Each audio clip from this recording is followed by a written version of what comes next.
Welcome to level 3, the highest of our 3 levels. You made it to level 3 with a keyword. That's absolutely fantastic. You're able to rank for it, and you've seen an increase in your views from that keyword. So now at level 3, we're going to measure the final ingredient, which is sales, right? It all comes down to sales. But we've held this off to level 3 because there are so many other factors that can impact this. Not just the keywords we're picking, our ability to rank, not just people clicking on these things. At this point, it's sealing the deal with these things. It comes down to descriptions, shop policies, your reviews, the number of things you have in your shop, whether you have an about page. There's so many different factors that can come into this. Shipping, how long it's going to take to get something to somebody, where they live. There's so many factors that can impact sales that we can't just flat out measure that right off the bat to know whether or not keywords are working for us. They might be working for us, great. And it could be one of these many other factors that is impacting our sales. But in level 3, we want to test that out. We want to start measuring sales and seeing if this keyword is having a positive impact on our sales. So what we're going to do, just like we did in level 1 and level 2, is monitor our listing, see how well it's doing, okay? As we were doing in level 2, we were kind of writing down views and sales. We're going to continue that for a 4-week period, all right? Now, we've already done the first 2 weeks because we did that as part of the level 2 worksheet. So go ahead and fill in those numbers that you gathered in week 1 and week 2 for your views and for your sales. And then for week 3 and 4, we're going to track those right now. So keep renewing your listing just as you were doing in level 2.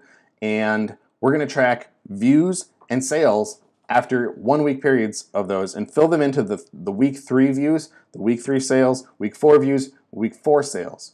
Now, we're not just directly tracking sales here, but what we're looking at is conversion rate. And this is a really standard way of measuring in e-commerce how well something is doing, how well it's performing. It's the number of sales that you have divided by the number of views that you have for that listing, and that'll give you your conversion rate.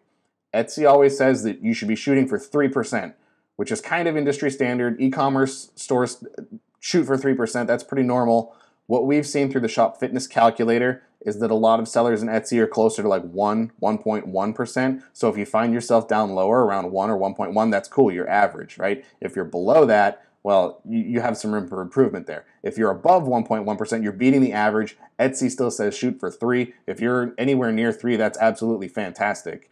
But in this stage, in level 3, we're going to be measuring that conversion rate. So you're going to calculate it for each of week 1, week 2, week 3, week 4.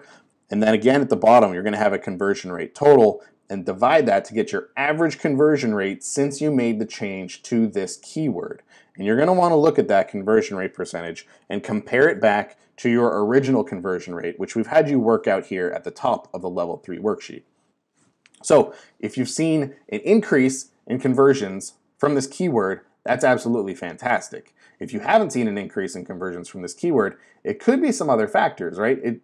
Check how well you scored in level 1 and level 2 to kind of get a feel for what you want to do here. You could punt and try a different keyword because maybe you're going to find yourself ranking better for a different keyword and you're going to find people engaging with that a little bit better. Maybe it's closer to what they're actually like looking for when they're doing their searches. Or you could go back and you could revisit your photos, you could revisit your descriptions, your shipping information, how much you're charging for shipping, all this kind of stuff to see if you can bump that conversion rate percentage up a little bit. But in the end, it all comes down to sales. So that's what we're really trying to measure here in level 3. I wish you all the best. Feel free to reach back with any feedback you guys have on these worksheets. We love to hear your feedback all the time. You can reach us at success@marmalead.com. We'd love to hear your stories, and best of luck in your shops, guys.